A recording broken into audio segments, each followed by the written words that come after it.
নারী কমিশন তো ব্যবসাদের বৈধ অধিকার চেয়েছে, আইনি বৈধতা চেয়েছে। তাদের চোখে তো ব্যবসা কোনো খারাপ জিনিস না। নারীদের লাগার আগে এনসিপির নেতাদের লাগলো কেন? তোমরাও কি জাসদের মতো বামপন্থীদের মতো বাংলাদেশে ইসলাম বিরোধী রাজনীতি করতে চাও কিনা? যদি সেটাই হয় তোমাদের উদ্দেশ্য, বাংলাদেশে জাসদ বাসদ বামপন্থীদের যেভাবে জায়গা হয় নাই, এনসিপিকেও জায়গা দেওয়া হবে না বাংলাদেশের মাটিতে। যারা শিরকের পথে, কুফরের পথে, সুফিবাদের নামে মানুষকে শিরক কুফর শিখায়, তারা ভণ্ড পীর, শয়তানি পীর। তাদের কাছে গেলে আল্লাহকে পাওয়ার পথ মত খুঁজে পাওয়া যাবে না। তা পেতে যেতে হবে রহমানি পীর, যারা আউলিয়াউর রহমান, ইমানদার, বুজুর্গ, আল্লাহওয়ালা আধ্যাত্মিক সাধকদের কাছে যেতে হবে। ঠিক না? সেটাকেও বাদ দেবার কোনো সুযোগ নাই। কিন্তু হতে হবে আল্লাহওয়ালা পীর, বুজুর্গ পীর, কোরআন সুন্নাহয় বিশ্বাসী পীর। বাংলাদেশে কিছু ভণ্ড পীর আছে যারা সুফিবাদে বিশ্বাসী। সুফিবাদ হচ্ছে সম্পূর্ণ কোরআন সুন্নাহ বিরোধী একটি বাতিল ফেরকার নাম। এটা মানুষকে মধুর সাথে বিষ মিশায়া ধ্বংস করে দিচ্ছে। তরিকত তাসাউফের সাথে কোনো দুশ্মনী নাই, কোরআন সুন্নাহ থেকে প্রমাণিত তরিকত এবং তাসাউফ। কিন্তু সুফিবাদ হচ্ছে একটি বিকৃত মতবাদ, যেটাকে বিশ্বাস করার কোনো সুযোগ নেই। আমার ভাইয়েরা, তাআল্লুক মা আল্লাহ, আল্লাহর সাথে সম্পর্ক করতে চান? কথা বলেন। এখন আল্লাহর সাথে সম্পর্ক করতে হলে, আল্লাহকে পেতে হলে, মুমিনকে আল্লাহ একটা কাজ দিয়েছেন, ওটার নাম মুজাহাদা। ওটার নাম কি? এটা বুঝবেন আজকে। আমি কি কবরস্থানে না মাহফিলে? কেমনে বুঝবো? আপনাদেরকে তো এনভায়রনমেন্ট সাপোর্ট দিতে হবে, হবে না? কিন্তু অজাগায় চিল্লাবেন না, জাগা মতো। সম্মানিত সুধী, আল্লাহকে পেতে হলে লাগবে কি? মুজাহাদা। সেই জন্য আল্লাহ তাআলা বলেছেন, ওয়াল্লাযীনা জাহাদু ফীনা, আমি আল্লাহর স্বার্থে আমাকে পেতে যারা মুজাহাদা করে, আমি তাদেরকে আমার কাছে পৌঁছা সবগুলো পথ দেখাই দিই। তুরুকা সাইরে ইলাইনা। সুবহান। এখন মুজাহাদা থেকে জাহদুন বা জুহদুন থেকে মুজাহাদা, একটা অর্থ তাকাত, আরেকটা অর্থ মুশাক্কাত। তার মানে আল্লাহকে পাওয়ার জন্য প্রাণান্তকর প্রচেষ্টার নাম হচ্ছে মুজাহাদা। সুবহানাল্লাহ। এখন এই মুজাহাদার আবার অপব্যাখ্যা চলতেছে দেশে। কিছু সুফি দরবেশ পীর আছে, তারা মুজাহাদা বলতে এটাই বুঝেন, জুব্বাটা থাকবে তালিযুক্ত, টুপিটা ছিদ্রওয়ালা, প্লাস্টিকের জুতা 7 বার ঝালাই করা, গোস্ত থাকলেও লেটকা খিচুড়ি খাবে, স্প্রিংয়ের ঘাটে ঘুমাবে না, কাঠের তক্তায় শোবে, আর ভুলেও জীবনে আতর লাগাবে না। এর নাম দিছে মুজাহাদা। এর নাম কি? খোঁজ নিলে দেখবেন পীর সাহেবের বাড়ি আছে 3টা, গাড়ি 3টা, বউ 2টা। ওখানে মুজাহাদা নাই। সব মুজাহাদা হচ্ছে পোশাক আশাক। কিসে? এটাই মুজাহাদা? কথা বলেন। আসুন আমরা আজকে মুজাহাদার ব্যাখ্যাটা শুনি। আল্লামা ইমাম কুরতুবী রাহমাতুল্লাহি আলাইহি মুজাহাদার ব্যাখ্যা করতে যে লিখেন, মুজাহাদার 3টা অর্থ। কয়টা? প্রথমটা হচ্ছে নাসরুদ্দিন, ওয়ার রাদ্দু আলাল মুবতিলিন, ওয়া কামউজ জালিমিন। মুজাহাদার 3টা সংজ্ঞা। প্রথম সংজ্ঞা তিনি দিয়েছেন নাসরুদ্দিন, আল্লাহর দ্বীনকে সাহায্য করা। ওয়ার রাদ্দু আলাল মুবতিলিন, কাফের মুশরিক বাতিলকে জ্ঞান প্রজ্ঞা দিয়ে পরাজিত করা। এটা হচ্ছে ইন্টেলেকচুয়াল ফাইট। এটা কি? বুদ্ধি, মেধা, জ্ঞান দিয়ে বাতিলকে পরাজিত করা। ডিবেটের মাধ্যমে, মুবাহাসার মাধ্যমে, মুজাকারার মাধ্যমে বাতিলের গোমরকে ফাঁস করে দেওয়া। 3 নাম্বার হচ্ছে ওয়া কামউজ জালিমিন, কাফের মুশরিকদের মধ্যে যারা আগ্রাসী, দিনকে আঘাত করতে চায় তাদের বিষ দাগকে ভেঙে দেওয়া। এটা হচ্ছে মুজাহাদার প্রথম সংজ্ঞা। মুজাহাদার মনে থাকবে, নাসরুদ্দিন, দিনকে সাহায্য করে। এখন দিনকে কিভাবে সাহায্য করা হয়? যিনি আল্লাহর ঘর মসজিদে 5 ওয়াক্ত আযান দেন, নামাজে মানুষকে ডাকেন, তিনিও দিনকে সাহায্য করেন।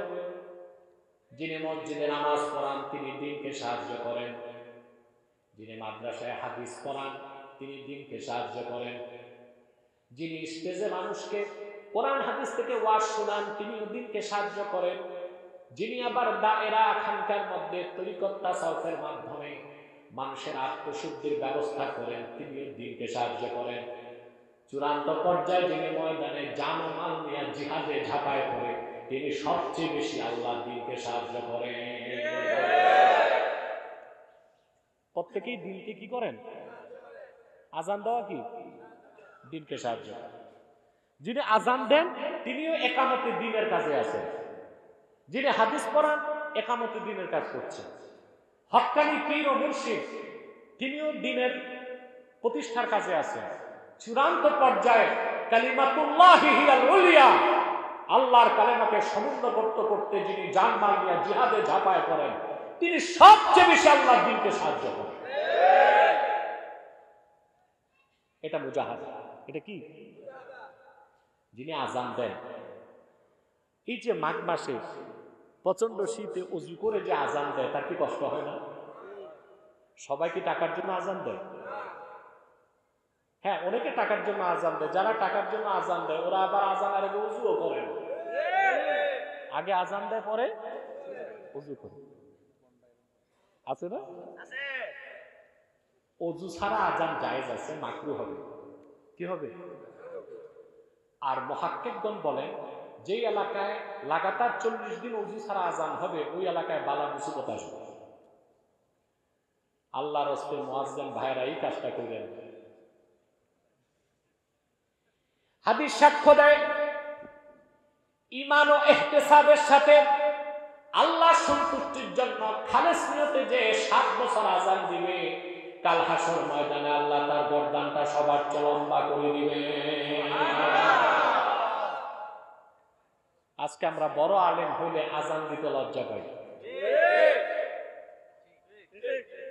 না, দরকার হলে খতিব সাহেবকে আজান দিতে হবে, ঠিক না? আমার দেশে আজান দিতে দায়িত্ব নেয় বুড়ারা, দেখবে একটাও দাঁত নাই, আজান দিলে সব বাতাস বের হয়ে যায়। আপনারা মুয়াজ্জিন রাখবেন শক্ত করত, ভালো মুয়াজ্জিন পাবেন কোত্থেকে? ইমাম সাহেবরা দেন মাসে 4,500 টাকা, মুয়াজ্জিনরা 2,500। বাজারে দারোয়ানের বেতন 10,000। ইমাম মুয়াজ্জিনকে মূল্যায়ন করতে শিখেন নাই তো মুয়াজ্জিনের বেতন বাঁচাইতে করে কি? বুড়া একটা, জীবনভর বিড়ি খাইছে, দাঁত নেই, এর দিছে আজান দিতে।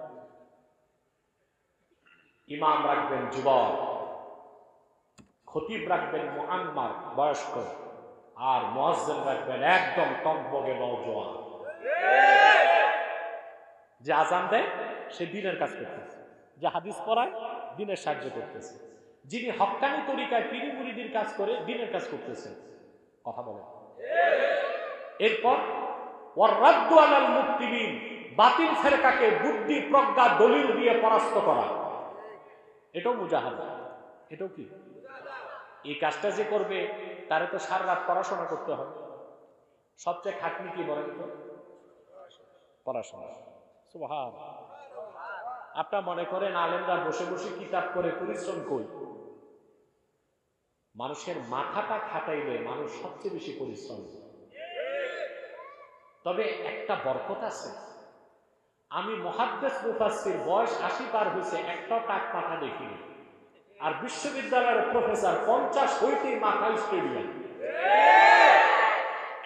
দেখছেন আপনারা? আলেম ওলামা দেখবেন 80 বছর বয়স, 50 বছর হাদিস পড়ায়, চোখ ঠিক, কান ঠিক, মাথা ঠিক। বয়স যত বাড়ে, বুড়া হয়, চেহারা নূর তত বাড়ে। আল্লাহু আকবার। আর বিশ্ববিদ্যালয়ের প্রফেসর 70 পার হইলে এটার আর মানুষ দেখা যায় না, হনুমানের মতো গুরু পেকে গেছে, দাড়ি তো চেষে ফেলে, চেহারাটা চন্দ্রবিন্দুর মতো দেখা যায়, মাথাটা টাক করে একদম সাফা চাক, পিতলের ঘুড়ির মতো চকচক করে রোদে বেরোয়। আরে যুবকরা, সবটুকুন সম্মান ইহকাল পরকালে কোরআনের পক্ষে। আপনারা দেখেন না, করোনার সময় বিশ্ববিদ্যালয়ের এক শিক্ষক মারা গেছে, ঢাকা বিশ্ববিদ্যালয়। জানা যায় 7 জন ছাত্র উপস্থিত হয়েছে মাত্র। কয়জন? লোক নাই, ছাত্র নাই।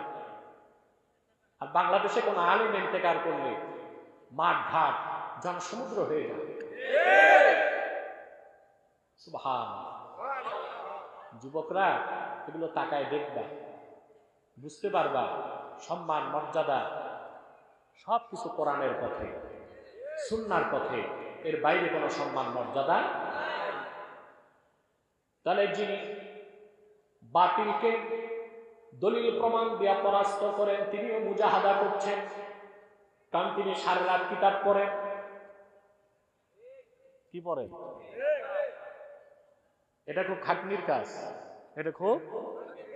আপনারা যারা মোতালা করেন, এখন তো অনেক আলেম ফেসবুকের মোতালা করে, এটা আলেমদের ধ্বংস করে দিচ্ছে। আমি দেখছি এখনো বুজুর্গ আলেমরা ফেসবুকে চিনেও না।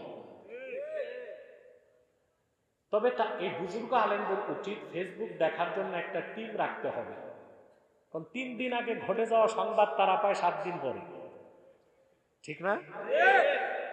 সেটা দেখতে হবে নিউজের জন্য। কিন্তু মোতালা বাদ দিয়া সারাক্ষণ ফেসবুক মোতালা করলে এলেমটা চলে যাবে।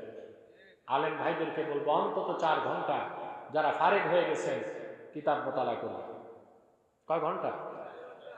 এতে আপনার ইলমের ব্যাপক বরকত আল্লাহ তাআলা দান করেন। একজন আলেমের মুজাহাদাই তো ভিন্ন। একজন হক্কানি আলেম ঘুমায় থাকলেও শয়তান তার কাছে যাইতে পারে। বলা হয়েছে নাওমুল আলিমি খায়রুম মিন ইবাদাতিল আবিদ। একজন জাহেল আবেদের ইবাদতের চেয়ে একজন আল্লাহওয়ালা বুজুর্গ আলেমের ঘুমের দাম বেশি। মোল্লা আলী কারি রাহমাতুল্লাহ লেখেন, দামেস্কের জামে মসজিদে এক বুজুর্গ ঢুকতেছেন, দেখেন দরজায় এক শয়তান দাঁড়ায় আছে। বুজুর্গ জিজ্ঞেস করলেন, তুমি এখানে দাঁড়ায় আছো কেন? বলে, ওই যে একটা আবেদ দরবেশ নামাজ পড়তেছে, তার ওয়াসওয়াসা দিবে। বলে, তো ঢুকো না কেন?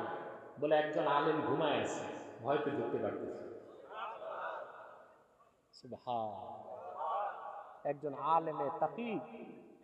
আলেমে তাকি তার ঘুমটাও এত মর্যাদা রাখে যে ঘুমন্ত আলেমের কাছে শয়তান যেতে ভয় পায়। কারণ আলেম যখন ঘুমিয়েছে সুন্নত তরিকায় ঘুমিয়েছে। সুবহানাল্লাহ। মুজাহাদার তৃতীয় সংজ্ঞা হচ্ছে ওয়াকামুজ জালিমিন। কাফের মুশরিক বেঈমান যদি অ্যাগ্রেসিভ হয়, অফেন্সিভ হয়, দিনকে আঘাত করতে আসে, মুসলমানকে আঘাত করতে আসে, তখন ধৈর্য ধরা যাবে না। ধৈর্যের সাথে কাফের মুশরিক বেঈমান অত্যাচারী 20 দাঁতকে ভেঙে দিতে হবে। আমরা দেখলাম মুজাহাদার ক্ষেত্রে 3টা পন্থা। কয়টা? শিথিল পন্থা, মধ্যপন্থা, চরমপন্থা। সুবহানাল্লাহ। শিথিল পন্থা, মধ্যপন্থা, চরমপন্থা। আমাদের দেশে অনেকে বলে ইসলামে চরমপন্থা নাই। এটা একটা ভুল কথা। ইসলামে উগ্রপন্থা নাই, ইসলামে সন্ত্রাস নাই, ইসলামে সহিংসতা নাই, কিন্তু ক্ষেত্র বিশেষ ইসলাম চরমপন্থাকে অনুমোদন করেছে। শিথিল পন্থা, মধ্যপন্থা, চরমপন্থা। নাসরুদ্দিন নামাজ পড়াবেন, আজান দিবেন, ওয়াজ করবেন, পীর মুরিদি করবেন, এগুলো দিনের কাজ, শিথিল পন্থা। বাতিলকে আপনি ডিবেটের মাধ্যমে পরাস্ত করবেন, এটা মধ্যপন্থা। চূড়ান্ত পর্যায়ে কাফের মুশরিকের 20 দাঁতকে ভেঙে দিতে ময়দানে ঝাঁপায় করবেন, ওটা হচ্ছে চরমপন্থা। যারাই বলে ইসলামে চরমপন্থা নাই, তারা সুকৌশলে জিহাদ ফি সাবিলিল্লাহকে পাশ কেটে চলে যেতে চায়। চরমপন্থা কোথায় নাই ভাই? আমি একটু উদাহরণ দিই, কথা বল। সব ভালো কাজে চরমপন্থা। আপনি গেছেন চোখের ডাক্তারের কাছে, দেহের সবচেয়ে স্পর্শকাতর অঙ্গ চোখ, ডাক্তার ট্রিটমেন্ট করবে শিথিল পন্থা। কিভাবে? গেলেন কানের ডাক্তারের কাছে, কানের ডাক্তার ট্রিটমেন্ট করবে মদ্যপন্থা, একটু খোসা টোসা লাগবে। গেছেন দাঁতের ডাক্তারের কাছে, তারপর সারাশি একটা ঝুঁকায় এক্সট্রিম ওয়েতে দাঁত বের করবে। দাঁতের ডাক্তার যদি কানের ডাক্তার, আর কানের ডাক্তার যদি চোখের ডাক্তারের পন্থা নেয়, কানের ট্রিটমেন্টও হবে না আর একটা দাঁতও উঠানো। তো চরমপন্থা আসছে না? না, উগ্রপন্থা আর চরমপন্থা এক জিনিস। এক্সট্রিমিজম আর টেরোরিজম এক জিনিস না। এক্সট্রিমিজম চরমপন্থা, আর টেরোরিজম হচ্ছে উগ্রপন্থা। ইসলামী উগ্রপন্থা নাই, কিন্তু দ্বীনের স্বার্থ রক্ষায় চরমপন্থা গ্রহণ করার অনুমতি ইসলাম দিয়ে রেখেছে। ওইটা হচ্ছে জিহাদ ফি সাবিলিল্লাহ। আমরা এর থেকে সরতে। প্রিয় ভাইরা, আরেকটা দৃষ্টান্ত দেখেন। আপনারা দাবি দাওয়া নিয়ে সড়কে নামছেন মনে করেন, তো পুলিশ এসে বাধা দিবে। পুলিশের প্রথম প্রটেস্ট হচ্ছে শিথিল পন্থায়, ব্যারিকেড দিবে। ব্যারিকেড দিয়ে বলবে, ভাইরা যত লাফালাফি ব্যারিকেডের ওই পারে থাকে, এটা শিথিল পন্থা। দেখা গেল জনগণ ব্যারিকেড ভেঙে ফেলছে, পুলিশ যখন লাঠি চার্জ করবে, এটা মদ্যপন্থা। দেখা গেল সমানে সমান, জনগণ ইটপাটকেল তুলে দিছে, পুলিশ তখন চলে যাবে চরমপন্থায়, বুলেট নিক্ষেপ করবে। আছে না নাই? শুধু ইসলামের স্বার্থ রক্ষায় জিহাদের কথা বললেই চরমপন্থা বলো। গণতন্ত্র রক্ষায় 5ই আগস্ট দেশ স্বাধীন করছো চরমপন্থায়, গণতান্ত্রিক পদ্ধতিতে আন্দোলন হয় না। কি পন্থা ছিল এটা? বাস্তব। বিএনপি নেতা বলেন সত্য। 16 বছর না, এই জন্য বলছি বিএনপি তো স্টেক হোল্ডার, এই আন্দোলন তো তাদের অনেক, এই জন্য বলছি। কথা বুঝতেছেন? সবচেয়ে বেশি অবদান আলেম ওলামা পীর মাশায়েখের।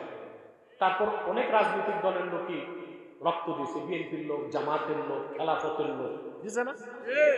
তো যারা রক্ত দিয়েছে সবাইকে আমরা স্টেক হোল্ডার মনে করি।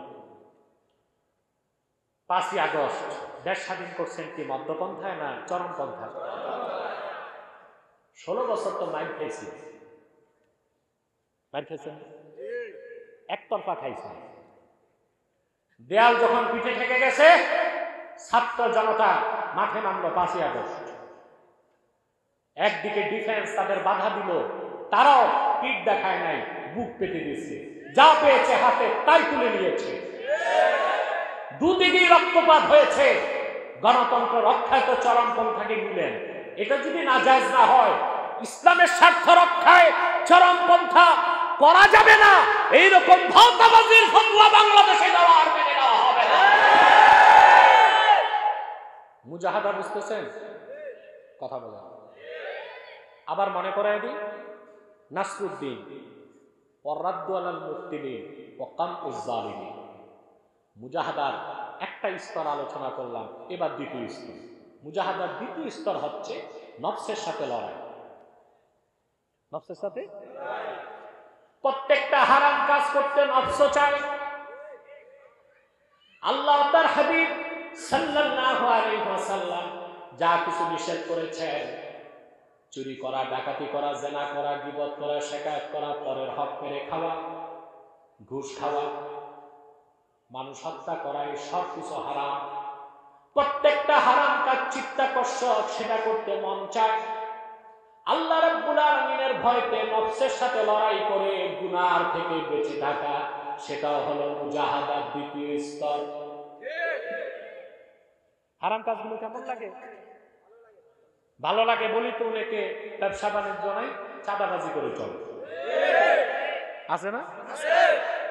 এই যে চাঁদাবাজ যারা, ওদের কিন্তু ব্যবসা নাই, চাকরি নাই, টেম্পো স্ট্যান্ড, রিক্সা স্ট্যান্ড, বালুর ঘাট, ট্রাক, এগুলো থেকে মেরে কেটে থাবাথাবি করে সংসার চলতেছে, মজা লাগে। জেনা যারা করে নফস সেটা চায়, চুরি যারা করে নফস সেটা চায়। মুমিন আল্লাহর ভয়তে নফসের সাথে লড়াই করে টিকে থাকবে, এটা মুজাহাদার দ্বিতীয় স্তর বলেন সুবহানাল্লাহ। আল্লাহ রাব্বুল আলামিন বলেন, ফাআম্মা মান খাফা মাকাম রাব্বিহি ওয়া নাহান নাফসা আনিল হাওয়া ফাইন্নাল জান্নাতা হিয়াল মাওয়া। আল্লাহ রাব্বুল আলামিন বলেন, আর যে ব্যক্তি কাল হাসর ময়দানে মহান আল্লাহর সামনে দাঁড়াবার ভয় অন্তরে পোষণ করলো, আর তার নফস যা চাইলো আল্লাহর ভয়ে তা থেকে সে নিজকে নিবৃত রাখলো, এই মুজাহাদার কারণে সেই ব্যক্তির চূড়ান্ত গন্তব্য হবে আখিরাতে আল্লাহর জান্নাত। এটা মুজাহাদা। এটা কি? নফসের সাথে লড়াই। কিসের সাথে? এবার মুজাহাদার চূড়ান্ত স্তর বলবো। 1.5 ঘন্টা যা বললাম সব ভুলে গেলে আমার দুঃখ নাই। এখন যেটা বলবো মুজাহাদার চূড়ান্ত সংজ্ঞা, এরপরে কোনো সংজ্ঞা, এটা লিখতে হবে খাতায় কলমে না, মনের পাতায়। বলবো। আল্লামা কুরতুবী মুজাহাদার চূড়ান্ত ব্যাখ্যা করতে যে লিখেন, মাসালুস সুন্নাতি ফিদ দুনিয়া কামাসালিল জান্নাতি ফিল উকবা ফামান দাখালাল জান্নাতা ফাকাদ সালিমা ওয়া কামান আখাযাস সুন্নাহ ফাকাদ সালিমা। সুবহানাল্লাহ।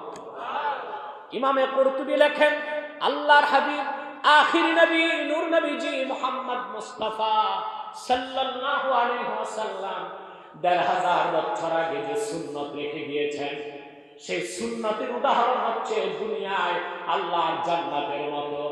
যে ব্যক্তি জান্নাতে প্রবেশ করলো সে যেমন নিরাপদ হয়ে গেল জাহান্নাম থেকে, দুনিয়ায় যে ব্যক্তি জীবনের সকল মৌলিক ক্ষেত্রে সুন্নতকে কামড় দিয়া ধরলো সে সেই রকম ফিতনা থেকে নিরাপদ হয়ে গেল। তার মানে মুজাহাদার চূড়ান্ত ব্যাখ্যা হচ্ছে সুন্নত তরিকায় চলা। ব্যক্তি জীবন, সমাজ জীবন, পারিবারিক জীবন, রাষ্ট্র জীবন, শিক্ষা জীবন, সাংস্কৃতিক জীবন, নামাজ, রোজা, হজ, যাকাত, সকল ক্ষেত্রে সুন্নতে মুতাহহারা মুআত্তারার পূর্ণ অনুসরণ করতে হবে। এর চেয়ে উপরে বড় কোনো মুজাহাদা নেই। আপনি সুন্নত তরিকা বাদ দিয়া যতই সাধনা করেন, এটা মুজাহাদা হবে? যেমন অনেকে মুজাহাদা করতে যায় গোশত খায় না, খিচুড়ি খায়। কি খায়? এটা কি সুন্নত মোতাবেক আমল না সুন্নতের খেলা? মাঝে মধ্যে গোশত খাওয়া সুন্নত, তবে প্রতিদিন খাওয়া বিদআত। মাঝে মধ্যে খাওয়া, প্রতিদিন খাওয়া। আল্লাহর হাবিব সাল্লাল্লাহু আলাইহি ওয়াসাল্লাম ইরশাদ করেছেন, খায়রুত তাআমি ফিদ দুনিয়া ওয়াল আখিরাতিল লাহম। দুনিয়া আখিরাতের সর্বোত্তম খাবারের নাম গোশত। মাঝে মধ্যে খাবেন, শক্তি পাবেন। আর যদি একদম খাওয়া বাদ দেন, দুর্বল হয়ে যাবেন, আপনি তো তখন নামাজ দাঁড়ায় পড়তে পারবেন না। আবার প্রতিদিন খাওয়া কি নিষেধ? হাদিস শরীফে আসছে, প্রতিদিন যেই ঘরে গোশত খাওয়া হয় ওই ঘরে আল্লাহর লানত আসে। এটার প্রমাণ আপনারা দেখেছেন। প্রচুর গোশত যে ঘরে খায় ওই ঘরের মানুষের হার্ট অ্যাটাক করে, ব্রেন স্ট্রোক করে, প্যারালাইজ হয়ে পড়ে থাকে। যেই ঘরে একজন মুরব্বী প্যারালাইজ রোগী, ওই ঘরের কোন সদস্যের রাতের ঘুম নাই। এই বোঝা টানতে টানতে কি করতে করতে, এটা কি রহমত না লানত? তো মাঝে মধ্যে গোশত খাওয়া কি সুন্নাত, প্রতিদিন খাওয়া কি বেদাত, একদম ছেড়ে দেওয়া কি রহবানিয়া, বৈরাগ্যতা, সুন্নতের খেলাফ। তাহলে সুন্নত তরিকায় চলার চেয়ে বড় কোনো মুজাহাদা না। আপনার বাড়ি আছে 3টা, গাড়ি আছে 3টা, জুব্বাটা পড়ছেন এইরকম, সাদা আছে 40টা, এটা মুজাহাদা? টুপিতে 3টা ছিদ্র, প্লাস্টিকের স্যান্ডেল 7বার জ্বালাই দিছে। বাড়ি গাড়ি নারী, ওই বেলায় মুজাহাদা নাই, ওগুলো ঠিক আছে। ব্যাংকে টাকা আছে 3 কোটি, যত ফকির আর মিসকিন গিরে দেখায় জুব্বার মধ্যে, এটা মুজাহাদা? আল্লাহ যদি তৌফিক দেন, দামি পোশাক পরা কি সুন্নাত না? কথা বলেন। আমি একটা হাদিস শোনাচ্ছি আপনাদের। ইমামে বাগাবীতে রওয়ায়াত করেন, তাফসীর বাগাবীতে, খারাজা রাসূলুল্লাহ সাল্লাল্লাহু আলাইহি ওয়াসাল্লাম ইয়াওমান ওয়া আলাইহি জুব্বাউন কিমাতুহু 4000 দিরহাম। সাহাবী বর্ণনা করেন, আল্লাহর আখির নবী নূর নবীজি মুহাম্মদ মুস্তাফা সাল্লাল্লাহু আলাইহি ওয়াসাল্লাম একদিন সাহাবায়ে কেরামের সামনে তাশরীফ নিয়ে আসলেন। আল্লাহর হাবিবের নূরের জিসিম মোবারকে যে জুব্বাটা ছিল, ১৫০০ বছর আগে ওই জুব্বার দাম ছিল 4000 দিরহাম। কত দিরহাম? সুবহানাল্লাহ বলবেন। হাদিসের ব্যাখ্যা এসেছে, ওই যুগে এক বাদশা রাসূলুল্লাহর খেদমতে সাল্লাল্লাহু আলাইহি সাল্লাম জুব্বাটা হাদিয়া পাঠিয়েছিলেন। তো আল্লাহর নিয়ামত হিসেবে রাসূলুল্লাহ সাল্লাল্লাহু আলাইহি সাল্লাম জুব্বাটা পরিধান করেছেন। কারণ আল্লাহর হাবিবের উম্মতে রাজা বাদশাও তো থাকবে, তাদের সুন্নত মোতাবেক চলতে হবে না? তাহলে বোঝা যায় সাধ্য থাকলে, আল্লাহ দিলে দামি জুব্বা পরা কি সুন্নাত। আর যখন সাধ্য নাই, আল্লাহ দেন নাই, তখন তালিযুক্ত জুব্বা পরা সুন্নাত। মুজাহাদা বুঝতেছেন? কথা বলেন। অনেকে মুজাহাদার খাতিরে আতর লাগায় না। কেন লাগায় না? আতর কিনতে পয়সা লাগে। কি লাগে? অথচ আতর লাগানো কত বড় সুন্নাত। যতক্ষণ আতরের গ্রাম থাকবে, মানুষ পাবে, আপনার সওয়াব লেখা হইতেই থাকবে। আর আমাদের দেশে অনেক পিছে আতর লাগায় না, গোসলও করে, আতরও লাগায় না, আছে না? আরে ভাই, আতর লাগানো তো অনেক বড় সুন্নাত, সুন্নাত না? কিন্তু সমস্যা হচ্ছে আতরের দাম সবচেয়ে বেশি, কারণ সুন্নাত তো সবসময় সবচেয়ে উপরে থাকে। আপনি একটা সেন্টার কত দিয়ে কিনবেন? বিদেশি সেন্ট, ফ্রান্সের তৈরি, এক বোতল 20,000, 30,000, 40,000, 70,000, 80,000। বলেন, এর উপরে তো আর 10 ml একটা পাবেন না। আতরের দাম কত জানেন? আমি একবার হজের সময় মদিনা মুনাওয়ারাতে মসজিদ নববী সাল্লাল্লাহু আলাইহি ওয়াসাল্লামের বাইরে আতরের দোকানে ঢুকলাম। আমার কৌতূহল জাগলো, আমি সেলসম্যানকে বললাম সবচেয়ে দামি আতরটা দেখান। এতটুকু একটা বোতল বের করছে, এতটুকু, এই যে এতটুকু। আমার দাম কত? বলে 12,000 রিয়াল। বাংলাদেশের 2.5 লক্ষ টাকার উপরে এতটুকু এক বোতল আছে। গত বছর আমার প্রোগ্রাম ছিল আরব আমিরাতে। আপনারা জানেন আল হারামাইন পারফিউম কোম্পানিটা আরব আমিরাত। তা আমি গিয়েছি শুনে মাহতাব সাহেব তার সিও কে ফোন করছে যে উনি ছিল সিঙ্গাপুর, যে আমার পারফিউম ফ্যাক্টরিতে আব্বাসী সাহেবকে একটু আনো, উনি নসিহত করবে, দোয়া করবে। প্রচুর শ্রমিক, 300-400 শ্রমিক। আমি গেলাম, ঘুরে ঘুরে দেখলাম। আমাকে নিয়ে গেল ডিসপ্লেতে। ডিসপ্লেতে আতর দেখাতে দেখাতে একটা বোতল বের করছে এত বড়, বুঝলেন? আমি বললাম দাম কত? বলে 8 লক্ষ টাকা। তাই আমি ভাবছি একটু গ্রাম নিয়ে নিই। এটা আমিররা লাগায়, তার মানে হচ্ছে আতর লাগানো সুন্নত, এটার দাম সবসময় থাকবে কি? সুবহানাল্লাহ। আপনার তো বাংলাদেশে ভালো আতর পান না। এই রোজার দিন বাইতুল মুকাররমের সামনে দেখবেন এত বড় বোতল লেখা জান্নাতুল ফেরদাউস, দাম কত? 15 টাকা। ওখানে তো 15 টাকা সরিষার খাঁটি তেলও নাই। তাহলে মুজাহাদা হচ্ছে সুন্নত তরিকায় চলা, ঠিক না? তো ওয়াল্লাযীনা জাহাদু ফীনা, আমরা যে আল্লাহর ওলি হতে চাই, মুজাহাদা করতে হয়। চূড়ান্ত কথা হচ্ছে জীবনের সকল ক্ষেত্রে সুন্নতের অনুসরণ। সুন্নতের অনুসরণ শুধু নামাজ রোজা হজ যাকাতে না, জীবনের সকল মৌলিক ক্ষেত্রে। আপনার ফৌজদারি, আপনার দেওয়ানি, আপনার সংস্কৃতি, আপনার শিক্ষা, সকল ক্ষেত্রে সুন্নতের অনুসরণ করা ছাড়া সুখ শান্তি সমৃদ্ধি কল্যাণ মুক্তি পরকালে নাজাতের কোনো ব্যবস্থা নাই। আমরা বাংলাদেশে প্রচুর লোক সুন্নত তরিকায় চলি, শুধু নামাজ সোজা হজ জাকাতে, কিছুটা পোশাক আশাকে উঠা বসা খাওয়া দাওয়া, বাকি আমাদের রাষ্ট্রের মূল সেক্টরগুলো কি সুন্নত তরিকায় চলে? বরং এখন তো চেষ্টা হচ্ছে সুন্নত বিরোধী, কোরআন বিরোধী আইন করা।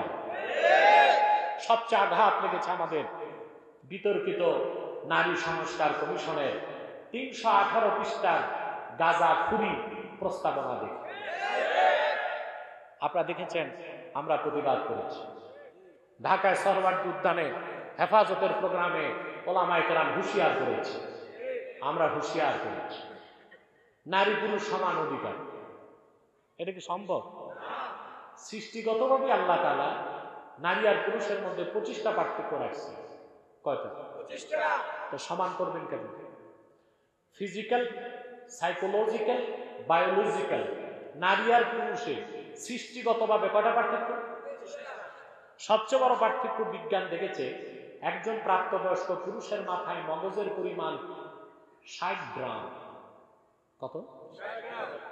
ড্রাম মানে পানির ড্রাম না, 4 ড্রামে 1 তোলা। 4 ড্রামে 1 তোলা। তো পুরুষের মাথায় মগজ কতটুকু? প্রাপ্তবয়স্কা মহিলা যত শিক্ষিতা হোক, উকিল, ম্যাজিস্ট্রেট, ব্যারিস্টার, প্রধানমন্ত্রী, স্পিকার কিংবা জাতিসংঘের মহাসচিব, ওর মাথায় সর্বোচ্চ মগজের পরিমাণ 40 গ্রাম। তো মগজ দিতে সময় আল্লাহ যে বাটোয়ারা করছেন, কত কম দিয়েছেন? আল্লাহ রাখিল নবী মুহাম্মদ সাল্লাল্লাহু আলাইহি ওয়াসাল্লাম ১৫০০ বছর আগে বলেছেন নারীদের ব্যাপারে, না কিসুল আকলি ওয়াদ দ্বীন, দ্বীনের ক্ষেত্রে তারা অপরিপূর্ণ, আকলের ক্ষেত্রে অপরিপূর্ণ। বিশ্বনবীর কথাটি ১৫০০ বছর পরে বিজ্ঞান অপারেশন করে পাল্লায় ওজন দিয়া প্রমাণ পেয়েছে, পুরুষের মাথায় মগজ 60 গ্রাম, মহিলার মাথায় 40 গ্রাম। গড়ি দেখেন কোন ইমাম সাহেব? তো ফিজিক্যাল, বায়োলজিক্যাল, সাইকোলজিক্যাল কতটা পার্থক্য? সেই নারী আর পুরুষ সকল ক্ষেত্রে এক সমান অধিকার, এটা কি সুস্থ মানুষের দাবি না পাগলের?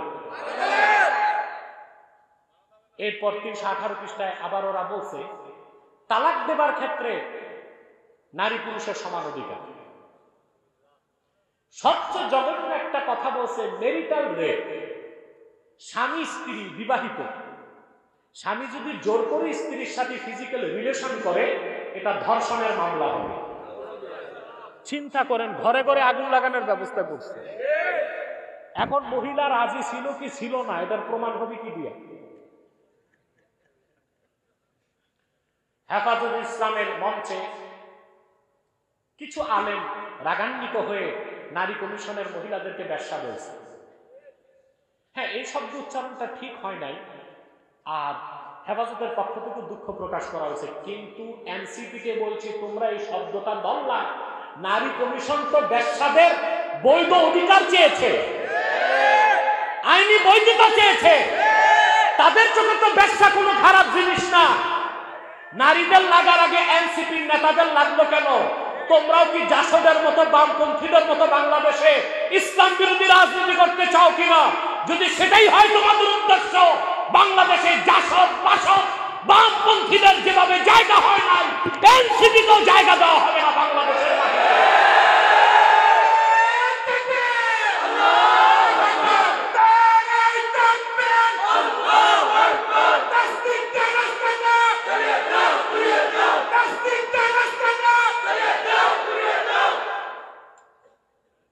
প্রতিবেদনে বলা হয়েছে যারা বেশ্যা তাদেরকে বেশ্যা বলা যাবে না, শ্রমিক বলতে হবে, আর তাদের আয় রোজগারকে বৈধতা দিতে হবে। তাহলে বোঝা যাচ্ছে তাদের কাছে বেশ্যাবৃত্তিটা খারাপ কাজ না। তো কোনো আলেম যদি আগে বলেই থাকে, আহামরি কি দোষী বা হয়েছে? যদি এই শব্দ উচ্চারণটা ভুল হয়ে গেছে, ঠিক না? প্রিয় ভাইরা, অতএব কোরআন সুন্নাহর আইনকে কায়েম করতে পারি না, সেটা আমাদের ব্যর্থতা। আর কোরআন সুন্নাহ বিরোধী আইন হবে, তা হতে দেওয়া হবে না বাংলাদেশে। সুন্নত তরিকার জীবন যাপনের চেয়ে বড় কোন সফলতার মুজাহাদা। তাহলে মুজাহাদার ব্যাখ্যা বুঝতেছেন?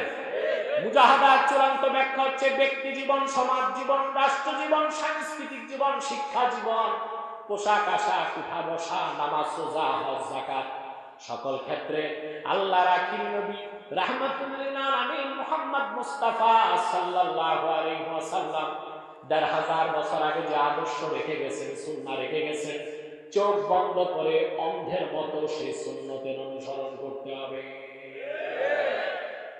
এর চেয়ে বড় মুজাহাদা আর কিছু নাই।